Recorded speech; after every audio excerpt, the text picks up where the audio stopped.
Welcome back to Spiro Avenue. Justin Spiro here. Solo tonight. I'm looking forward to it. 2-topic show, and I'm going to get right into it. The Detroit Lions will lead off. Going to get a little bit into the Urban Meyer stuff with Michigan State. Believe me, it is an ongoing story, and we're going to be with it the whole way. The Detroit Lions thing, I got into a little bit of a Twitter scuffle with some folks, and it was on the Detroit Lions side with my opinion shared today on Twitter or X or whatever it may be called these days. So Ben, show me on the screen here what I said that had people in a bit of a tizzy about the Detroit Lions. I say there's reports that the Vikings and Broncos are selling off pieces. We've all heard the Raiders Max Crosby rumors, which seem bogus, but whatever. The Lions have to be active. Ben Johnson is gone next year. The extensions for young guys are looming, and I could argue this year is their best shot at winning the Super Bowl. Somehow that got misread, so here's a couple examples. Mike Lubin, this is the first really good team the Lions have had in forever, and you think this is their best shot at a Super Bowl? That's crazy. Another response goes from Mojo Jojo, the highly credible individual. You could argue that, and you'd be wrong. Ben Johnson leaving sucks, but are you saying Campbell can't hire someone who's as good or better of a play caller? To say this year is the best year is asinine. Okay, so I think people misunderstand. Saying that this is the Detroit Lions' best opportunity to cash in on a Super Bowl title does not mean this is the entirety of their window. This doesn't mean that it's this year or bust. The whole thing goes out the window. The reason I would argue, and I thought it was very clear, the reason chiefly I would argue that the Detroit Lions have a uniquely good, strong, their best position to win the Super Bowl chance here is tied directly to two components.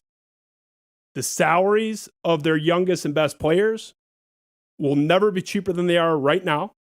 And that includes the rookie class, Penei Sewell from a couple years ago, Hutchinson last year. These guys only get more expensive as we go on. So their best players are cheap right now.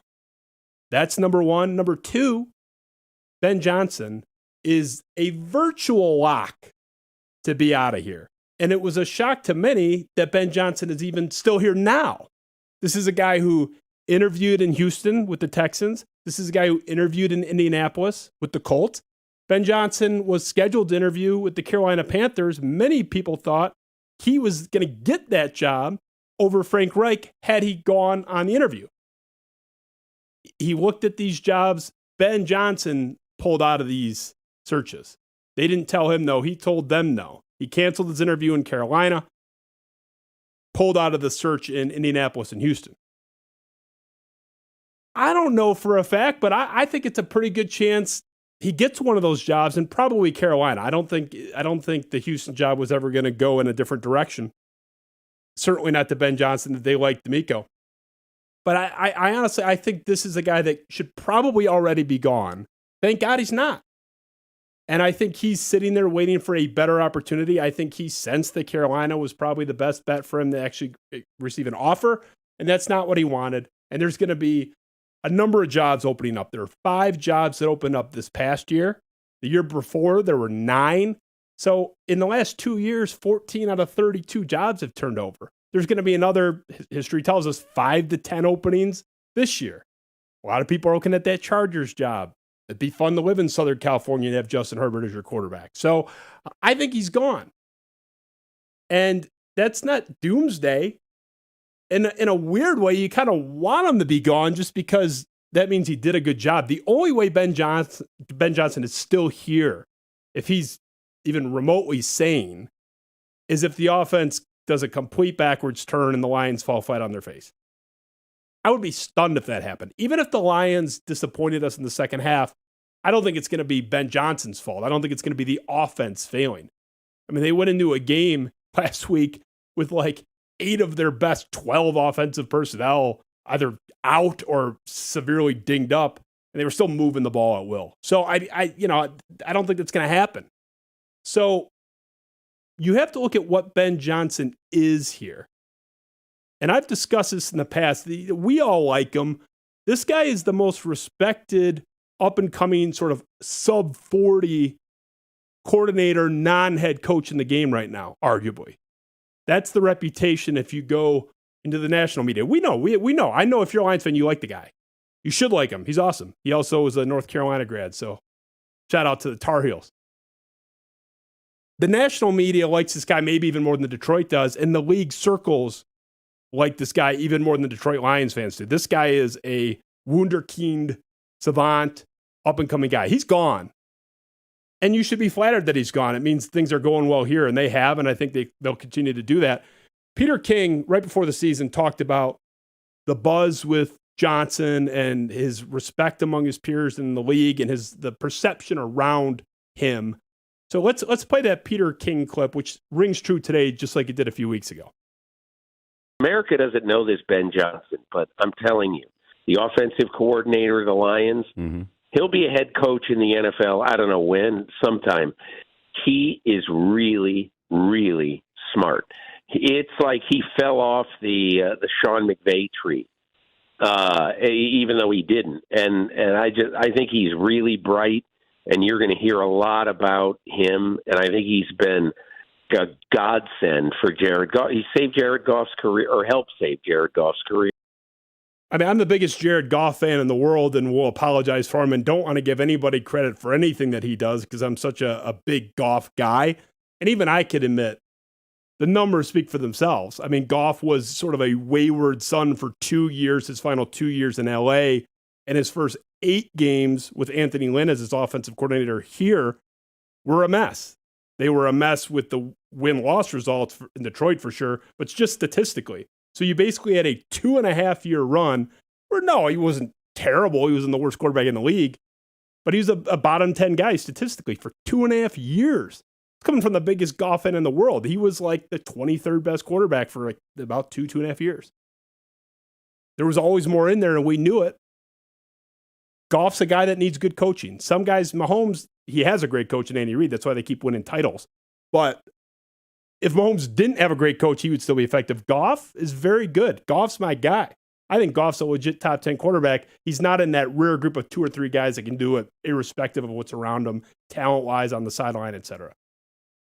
Ben Johnson matters. Before Ben Johnson took a partial takeover of the offense in a shared role with Dan Campbell in 21, this team was 0-8. Their offense got better instantly, and there's some debate over how much, apparently Campbell was doing most of the work in 21 in the back half. Ben Johnson was sort of learning on the job or had some input. But 2022, keys were his. And look at the effect that Ben Johnson had and look at what could happen if he leaves. We've seen this before. Ben, throw that up for us. So Ben Johnson is installed as the offensive coordinator full-time, his gig in 2022.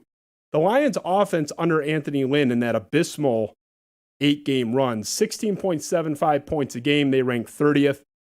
The offense under Ben Johnson since 28.2, fourth in the league. Now, I know points per game are not the best metric or measure, but I think this is just a simplified way. Pick your stat. DVOA doesn't matter. They're consistent across the board. They were abysmal with Anthony Lynn. They have been great under Ben Johnson. And look at the other side of this graphic. I give you the cautionary tales here. And these are just a couple of many examples out there that we've seen in the modern era. But the Falcons, the team that famously blew the 28-3 lead in the Super Bowl to New England, Kyle Shanahan was the offensive coordinator for that team. 33.8 points a game. That's by far the most. That's the most, I think, in the last 5 years. The second he left, did Matt Ryan repeat his MVP? Nope. They plummeted from first by a mile to middle of the pack, more than a double-digit drop to 22.1. Overnight. Julio Jones was still there. Head coach was the same. Quarterback was there, the reigning MVP. They got 50% worse because their coordinator left. Josh McDaniels, hey, I think he's kind of a nincompoop as a head coach. A hell of a coordinator. Look at the Patriots offense with Josh McDaniels in his second stint, his 2-year run in New England as the OC. 27.2 points a game, 6th in the NFL. And Mac Jones made the Pro Bowl as a rookie under Josh McDaniels. Since he left to coach the Raiders, 18.9, 24th in the league. Mac Jones has been benched twice in the last 5 games. So you can see we've had multiple examples. The Lions immediately got significantly better the second Ben Johnson took over. It was overnight. We've seen Kyle Shanahan leave Atlanta. They went from the best offense in years, middle of the pack, 50% worse. Mac Jones, Pro Bowl as a rookie. Offense is top 5 to 7 in the league by any metric. McDaniels is gone. They're averaging 11 points per game this year. I mean, it's a 5-game sample size, but the Patriots have 55 points in 55 points in 5 games. It's 11 a game. So we've seen what can happen when Ben Johnson and good coordinators leave. And if you are making the very fair assumption, and I know Lions fans don't want to hear it, and I am a Lions fan, but you guys don't want to hear this, the perception is that he is gone. And most people in the league agree with me that they're surprised he's still here. They're glad. They kind of want to see this thing through. But he is gone. He's gone. And I think the sooner we accept that, the better. So with that said, is that not a great argument for them being all in? I just made the 2 points. This collection of young talent will never be cheaper than it is right now. This is as cheap as they'll get. Price only goes up, and people are talking about a Goff extension now. That's going to go up if you do that. And I would argue the Ben Johnson thing's even more important. The coordinator matters. We've seen it Atlanta, New England. We've seen it here with this exact guy. We saw what it looked like 5 seconds before he showed up and 5 seconds after. And you want to say, oh, we'll just find the next Ben Johnson. How many Ben Johnsons are there? Even the one they found, I'm sorry. I guess I'll give Dan Campbell credit for retaining him. Ben Johnson was a Matt Patricia hire. He was a quality control guy, making sure the tape was cut properly when he first got here, and eventually ascended to the prestigious role of tight ends coach. I mean, this guy kind of fell into the lap. He was already on the staff, and Dan Campbell said, no, you're good. Give me Anthony Lynn, who was so bad, you got the rare, in-season demotion. They didn't even fire him. It's just, they felt too bad to just let him go. They, kept him around, but he didn't do anything. I mean, you want to bank on finding another Ben Johnson? Even if you find a pretty good coordinator, is he going to be Ben Johnson? So, no, it doesn't mean that once Ben Johnson is gone, which I can almost guarantee happens, that the Lions' window is closed. It doesn't mean that. I think their core is young and will still be relatively cheap for another couple of years. It'll get more expensive, but still on a relative basis, you're still going to have Branch on the rookie deal, Laporte on the rookie deal. We'll see if Gibbs is such a good thing, but Hutchinson will still be on his rookie deal. I'm just saying it's going to get a little bit harder on that end, and it's going to get a lot harder to replace Ben Johnson. And people can minimize it all they want, but there's not that many Ben Johnsons. And we saw what this looked like without him and what it looked like with him. And those were stacked right on top of each other and had an immediate contrast. So you can't even say, oh, the variables were so different. Who knows? Chicken and egg, correlation, causation, all that. So you can't even play that. We know he's why. We know he's why. We saw what Anthony Lynn was doing with the playbook. We saw what Ben Johnson did and how dramatically different everything about that offense looked overnight. So, yeah, I do think this is their best chance, and that is the argument. By the way, this is not a negative thing. Everybody has to have at some point their best chance. I mean, in theory, obviously, we're speculating, we're guessing. But, I mean, the Chiefs in the next 5 years, one of those years is their best chance, you could argue. It's not a negative to say this is their best chance. I don't even get that. If anything, it's more positive. I think we're closer than a lot of Lions fans think. Now, I still think Dan Campbell's going to do something stupid on the big stage in a playoff game, and I hope I'm wrong. But the roster's cheap. It's good. You have an A++ offensive coordinator. This is the argument to go all in. And it doesn't mean you trade all your picks in the future. We know what the NFL trade deadline looks like. There are solid, good pieces traded for third, fourth, fifth, sixth round picks. There's really, really good pieces traded for second round picks every year.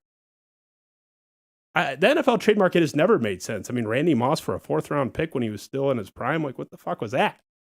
So I want the Lions for once to be in this. They did it one time with Bob Quinn when they got Snacks Harrison for, was it a third round pick or whatever? No, it didn't last long, but the guy was one of the best interior linemen for a year and a half. It had a lights out second half of that season after the Lions acquired him. He was like first or second best interior defensive lineman according to the PFF in the league against the run. So I want to be involved in this. Bill Barnwell from ESPN had an interesting hypothetical trade, was laying out the case for the Lions diving into these pools. I love what he came up with here. So this is Bill Barnwell's trade proposal. The Lions trading with the Vikings, which we just saw last year with Hawkinson, acquiring edge Danielle Hunter and a fifth-round pick next year for James Houston, second-round pick next year, and a conditional third-round pick in 2025 if Hunter ends up re-signing in Detroit, because Hunter is an expiring contract. So you're only guaranteeing that you get him for just over half a season if you make this trade right now. Well worth it for this team and a second-round pick, in my opinion. So this is Barnwell. He says the Lions should go for it, right? At 4-1, they're well ahead of the NFC North, just a game back of the 49ers and the Eagles at the top of the conference. Hutchinson's playing like a defensive player of the year contender. And this is the key point. But no other Lions defender has more than 2 sacks. The pass rush, they're 5-0 if they have anything at all against that mash unit Seahawks offensive line. Now they've made good. They've been better. But, I mean, I'm sorry. Hutchinson needs a little more help here. And as Barnwell continues, Hunter is probably the best player with a realistic chance of being traded. The 28-year-old standout has 6 sacks and a league-high 9 tackles for loss through 5 games. But you're talking about a guy who, and nothing fluky about this guy, he's got a 14.5 sack season, a 13 sack season. I mean, Hunter's legit. I mean, he's one of the best pass rushers in the league. What ails the Lions the most? I mean, probably the cornerback, the secondary, if you could pick one thing to improve. Absent of that, I need a edge rusher across from Aiden. And Hunter, to lost season for Minnesota, is one of the top linemen in the league. He's going to put up another 14, 15 sack season this year. He's pressuring the quarterback every third play. I mean, he's a menace. That's the guy I would make that trade for in a second. And the Vikings, seems like they're going to trade him. Barnwell seems to sniff it out. That's what I want them to do. So these people saying, you're telling me you're going to mortgage the whole future. No, there's moves like that where second round pick, conditional third if this guy signs, which I'll take that problem. I mean, if I re-sign one of the best pass rushers in the league, take the third round pick. But let's just say he walks. I'm 4-1. I have the best team I've had in years, and I'm adding one of the best defensive players in the whole league in a position that I really need to get better at. This is such a no-brainer. I mean, you can't go into the first round pick territory, and it wouldn't take one because of the expiring nature of the contract. It wouldn't take one anyway. But a second, I'm dancing with Barnwell on that. And it doesn't have to be him.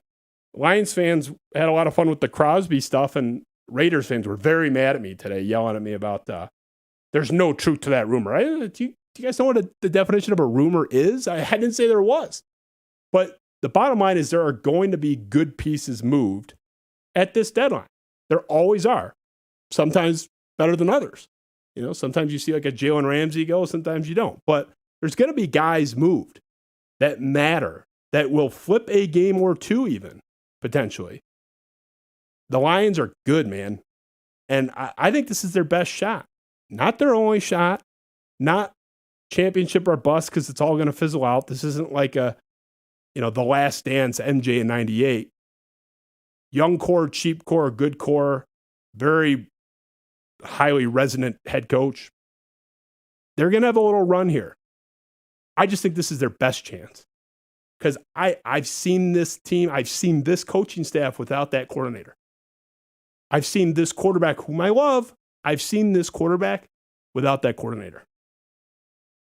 And not a small sample size. I've seen Jared Goff for 2.5 years pre-Ben Johnson. And then you could potentially compound that by paying Goff, which I actually want to extend Goff. I'm pro Goff, but be careful. I wouldn't want to do the thing where, okay, the next decent quarterback that comes up sets the record for the most. I wouldn't do that, like the most expensive contract thing. I wouldn't do it with Goff. I wouldn't. I like Stafford had that day where he was the top paid guy. I was cool with that. I love Goff. I'm not saying hometown discount. I don't want him making more than Mahomes for 5 seconds if Ben Johnson's gone. If you're telling me Ben Johnson's here, I'll give Goff whatever he wants because I'm getting a top 5 guy. So I think the Lions should go all in. I like this team. I got a lot of shit people saying, 2 weeks ago you were saying 6-7 wins. First of all, it was 3 weeks ago, to be fair, and they were 1-1. And I got to tell you, 99% of the topics in the world, I will fully embrace dunks on me, dunks on anyone that agrees with me. The Lions thing, like dunking on someone for Lions cynicism, I don't know, man. I've tried to show some decent level of grace with you guys the 30 years I've been right. I don't like being right about the Lions. I'm still not wrong about anything I said. I think you got to give some Lions cynics a little grace. Like if you can't be a cynic or skeptical about the Detroit Lions, if you're not allowed to be somewhat on your guard with the Detroit Lions, especially after that Seattle loss, just take the word cynicism out of the dictionary, get it out of the discourse. It doesn't belong in our lexicon as a concept. So I do think the Lions are better than I thought they could be. And they've proven that. They're going to have to continue to prove it, though. I mean, I've seen in my lifetime Lions teams that were 6-2. People were really high on them. We've seen Jim Caldwell. What was he, like 7-3 and lost the last 6 games of the year, whatever that was? I mean, we've seen things turn when nobody saw it coming. And I think this team has more legitimacy than those teams. I thought those teams were a little bit more, I smell a rat, fraudulent. But I'm not celebrating yet. But I do think they have a chance. The division sucks. That really helps. Never apologize for that. We've been a big contributor to these other teams winning this division easily by being a doormat for years. So thank you for laying down for us for a change. It's a good team. I mean, you have the last couple of weeks, top 10 offense and defense by DVOA. Go all in. It's not an insult to say this is your best chance. It's not disqualifying or dismissive of the rest of their time here under Dan Campbell. Ben Johnson is going to be gone. Ben Johnson is out of here after this year. Bank on it. That's basically a fact. It's going to be a big loss. So let's cash the chips in now. Go call up Minnesota. Go do what you got to do to get someone across from Hutchinson. He needs the help. He deserves the help. This defense would be that much better. Imagine a not just solid upgrade on that D-line into the pass rush, an elite, a high-end edge, one of the best in the league. Imagine this defense with that. Hutchinson on the other side. Better be careful with those double teams on Hutch. Can't double both of them. Otherwise, someone's coming in completely clean. So that's the move to make. I go for a pass rusher. If a cornerback presents himself, fine. You get a receiver for cheap, fine. I wouldn't mess with Claypool. The guy's nuts. I want to pivot to Michigan State. The Urban Meyer thing. So Graham Couch, a friend of mine, smart guy, really just been killing it with his column really the past year. But the Tucker stuff, he had the great scoop before the year with Tucker. The coaching search column he wrote is one of the best columns of the last 5-6 years in the Michigan State space anyway. So Graham Couch talking about the Urban Meyer situation and effectively reports what, not to brag, but we reported before anybody. So this is Graham Couch in the LSJ. Quote, MSU's top donors want Urban Meyer. Matt Ishbia wants Meyer. And thus, you've seen the Meyer propaganda push from those with major donor ties, a push which has infiltrated the fan base at large. Let's face it. 40% of what he's talking about at the end there, that paragraph is me and Odell Bredham. And we embrace that. But Couch has basically loosely confirmed last week that he had heard Urban Meyer was in fact in town, as Bernie Fratto had reported, as I believe was true from my own extraordinary vetting of Bernie. 4 people insisted this guy is dead nuts on. He wouldn't say it unless he knew for a fact. So I bought the Bernie Fratto report. Couch kind of piggybacked it last week, and he kind of couched it, no pun intended. But he basically said, I can't journalistically confirm it, but yeah, I heard he was there. Now, Couch has effectively confirmed what I reported even before the Bernie Fratto thing. My whole Urban Meyer to Michigan State thing started before the Fratto report. And I had said before this in a couple different instances of spaces, I think I said it on the actual show, Michigan State's donors, the money people up there, want this to happen. And not just they prefer Urban Meyer, they're curious about Urban Meyer, they'd like to get an audience with Urban Meyer. Hey, Alan, what do you think about Urban Meyer? No. The donors want Urban Meyer. Want him. That's their guy. We told you that almost 2 weeks ago. We also told you Alan Haller doesn't seem super into it. Alan Haller does not seem super into the idea. Now, I don't feel confident enough from my discussions on that component of it to say Alan Haller's putting his foot down. Alan Haller refuses to play ball. Alan Haller is not going to engage the Urban Meyer discussion. I would be lying to you if I said that with any authority. He's not enthused about it, is what I'm hearing. It's not his preference. And this does create an interesting question at Michigan State. Who is making this call? Because if I had to just point to one person and just say who's the most important person to win over in this process, it's Alan Haller. It is him. It should be him.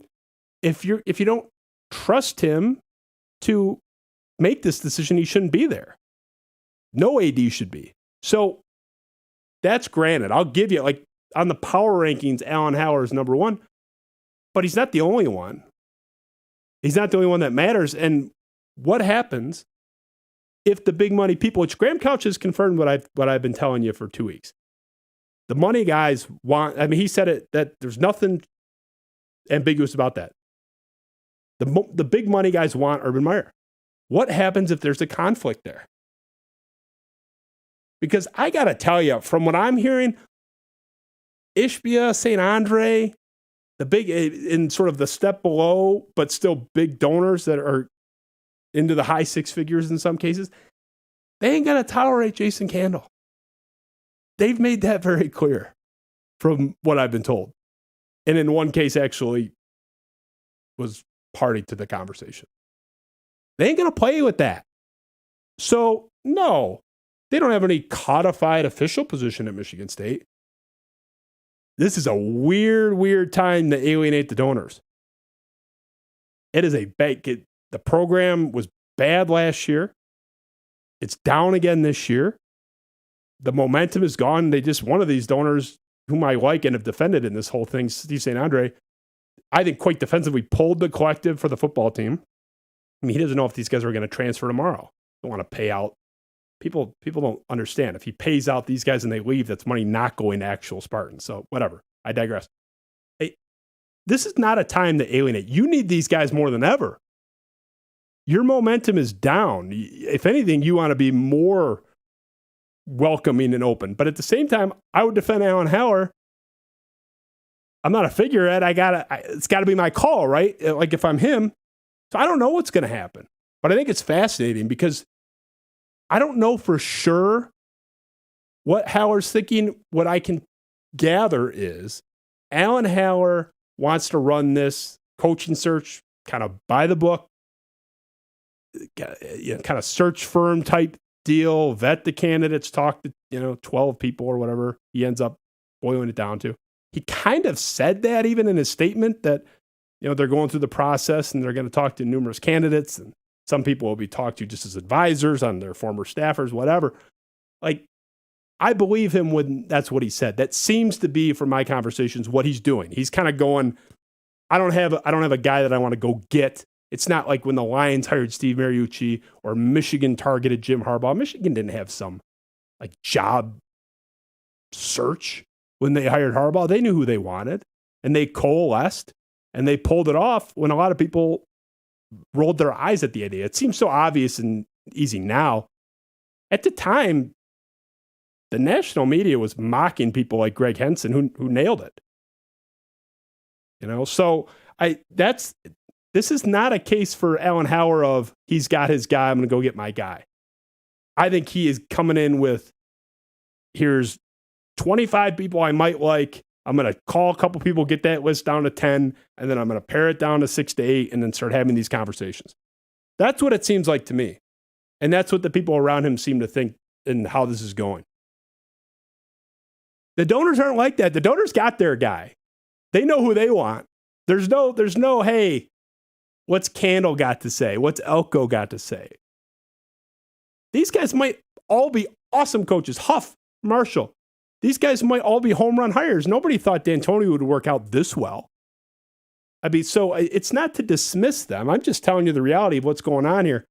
The people that are funding so much of this stuff, the people that paid half the freight on Mel Tucker's extension when he looked like he was going to LSU, or at least certainly going to interview with them, they got their guy.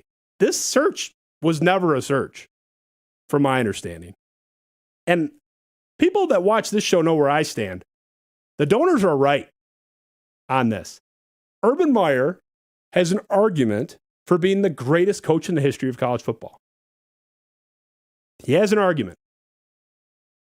If I had to pick, I'd pick Nick Saban because Nick Saban doesn't take a break every 5 years. He's won the title more times. But Urban Meyer's never failed in college. And whether you call Saban a failure in East Lansing, I think that would certainly be harsh. He wasn't a resounding success. They were a little bit above 500. They were finished ranked once in 5 years. I mean, and then he left immediately. Didn't even finish that year. He wasn't Urban Meyer at Utah good. He wasn't Urban Meyer at Bowling Green good. Look at the perspective on how good Urban Meyer is. It's like we've forgotten what we're talking about. The winning percentage historically. Head coaches, Division I, minimum 100 games coach. Urban Meyer is the second best winning percentage of all time behind Newt Rockne. Newt Rockne, who stopped coaching in like the 1920s, maybe early 30s.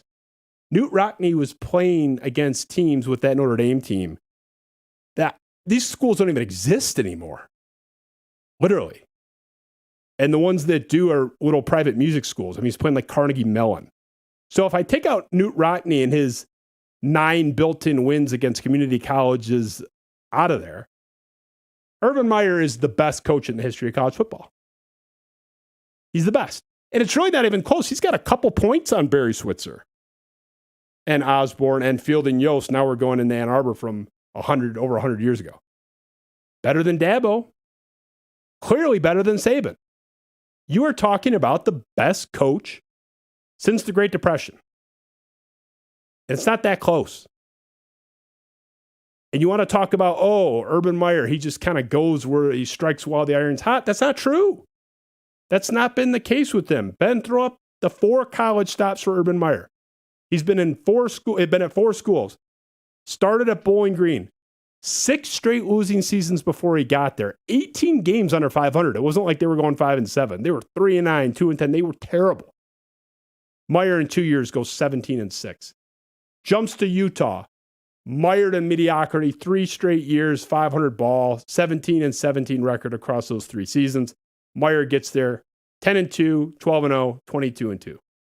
Overnight. Florida. Oh, yeah, they're a great job. Florida was down for a few years. Their momentum was gone. Ron Zook went 23-15 in the 3 years prior with 0 bowl wins.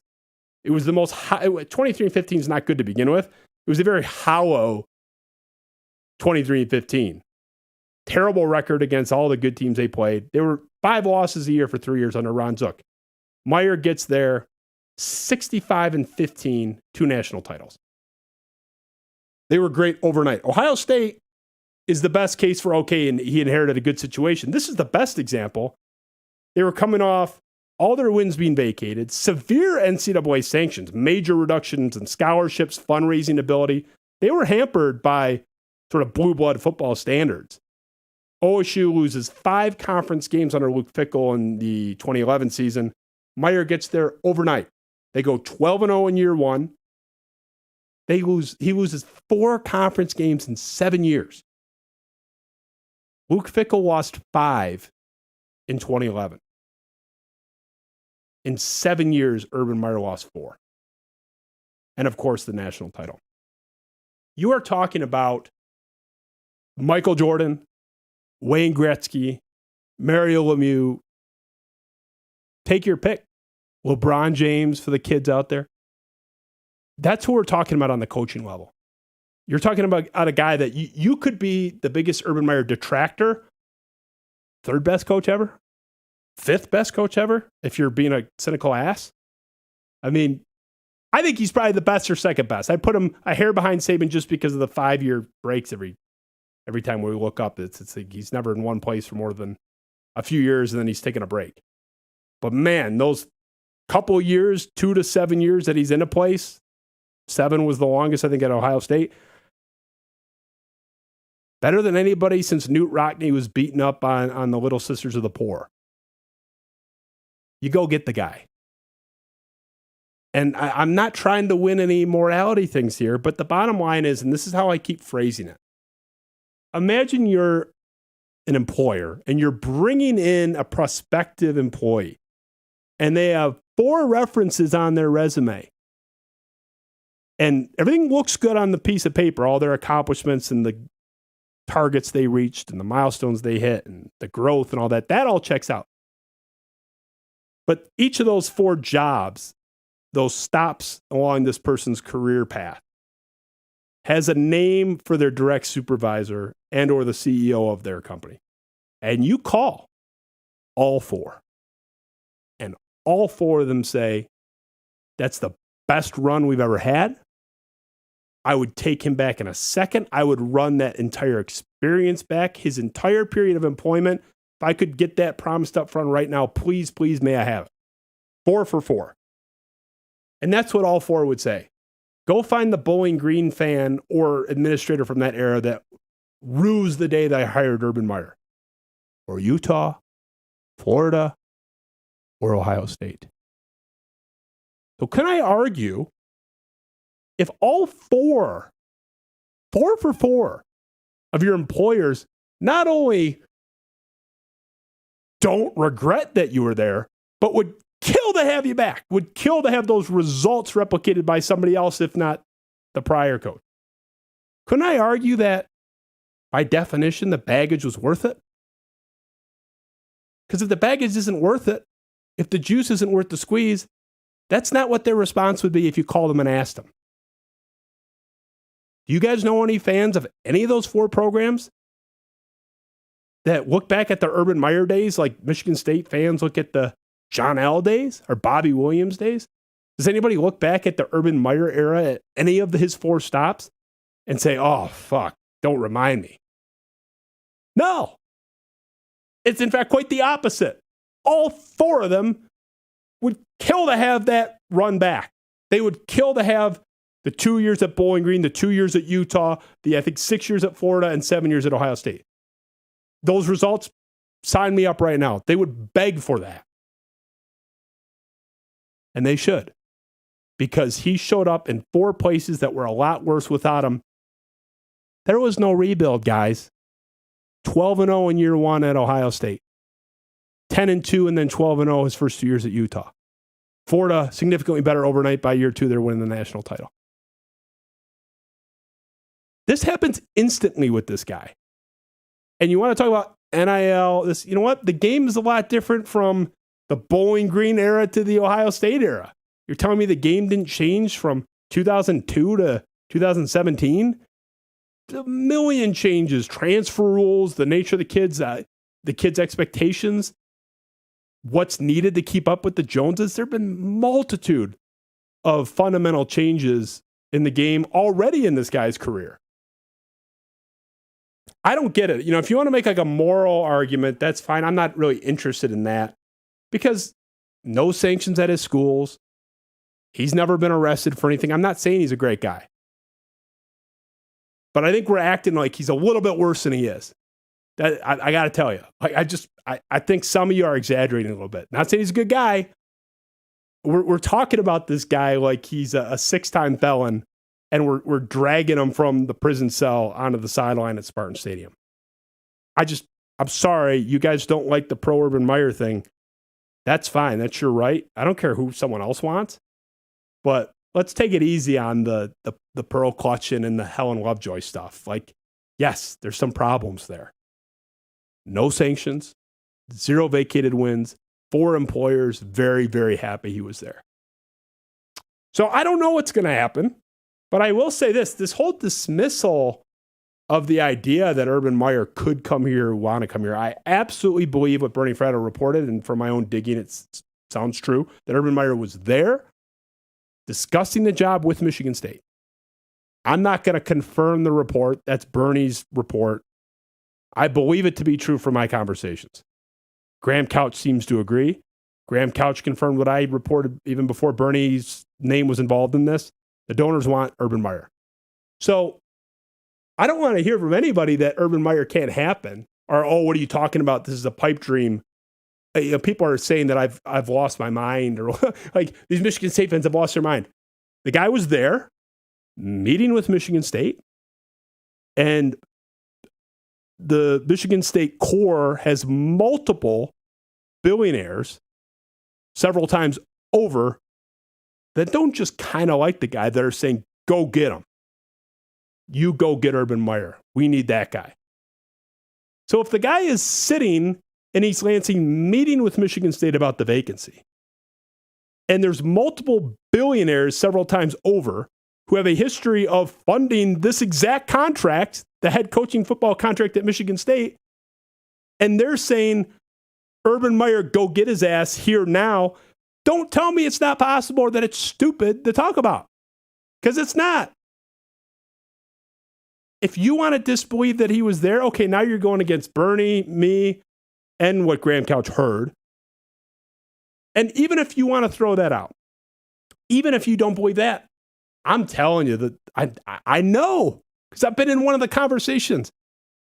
The big money people want Urban Meyer, and they're pushing for Urban Meyer. And Graham Couch told you explicitly the money people want Urban Meyer. So even if you don't believe that he was there, which he was, don't tell me that's nothing to chew on.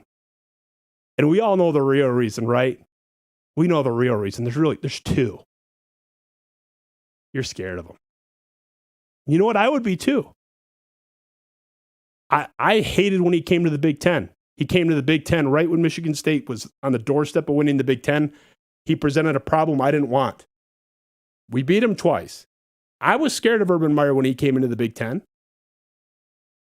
Nothing wrong with, come on, bravado. He's the best coach ever, or second. I don't blame you. I'm not calling you a chicken shit. I was scared when he was in the conference on the other side. You should be scared of him. He's really good.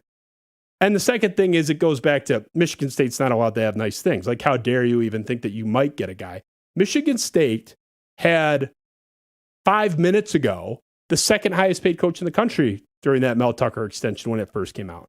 They made their coach the second highest paid guy in the whole country behind Nick Saban, and he was within, $500,000 of Saban? It's not like there was much distance there.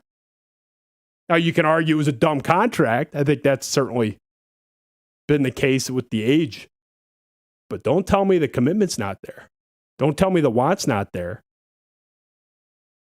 They'll spend. Urban Meyer likes money and control. There's a lot of important people at Michigan State that'll give them both with a smile on their face. Have fun. Knock yourself out. We'll see you in the college football playoff.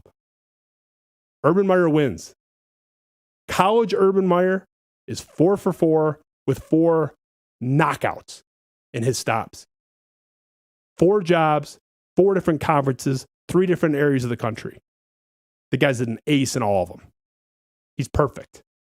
There's not a single school that has a modicum of regret of his time there. I think they should get him. I don't know what's going to happen. it's a fascinating, no matter what, even if you're just like a Michigan fan or you don't care about any of this stuff, like you're not vested in Michigan State's future, it is a fascinating sort of human power dynamic because there seems to be a disagreement there. Not an impasse, not a complete, dead on arrival topic. There's a difference of opinion. It certainly seems like. And Frado's heard the same thing I did. Seems like Couch is hearing the same things I have. Who makes the call? You know where I stand. It's obvious. It's insane that this guy's even available. It's a perfect storm that this guy's out there. And if you hire Urban Meyer and you hire the first or second best coach in the history of football, and you're the first place out of 5, it doesn't work out, I'll take my chances. I'll take my chances. If I hire the second best coach in the history of this sport with a valid argument for number 1, and we're the one place that didn't work out for him in the college ranks, fine. That's an acceptable whiff if there ever was one. I don't think that would happen because I don't think the guy knows how to fail in college. But if it did, I'll go down with that shit. Huff? Elko? They might be great. What's the better bet? The virtual total wild cards or the guy that's never known failure at this level? Give me Urban Meyer. That's where I stand. We'll keep you posted. I agree with Bernie. It doesn't sound like we're going to know about this until end of November, early December. That's been the consistent reporting. That's what I'm hearing. That's what Bernie has heard. I don't think we're anywhere near the end of this, and it's not going to stop until an announcement is made because there are important people that want this done, and the Michigan State fan base has a lot of backers as well. And don't think that stuff doesn't matter. People read what you're saying, and they've seen the flags and they've seen the graphics, and those conversations have happened. So that matters. I think this Michigan State fan base, most of the student body is ready for this. Let's go win. Go get the guy. This is a once-in-a-lifetime opportunity. It's crazy that this is a real possibility, but it is. Make it happen. Raise the flag. Spiro Avenue. Next time we'll see you. Bye-bye.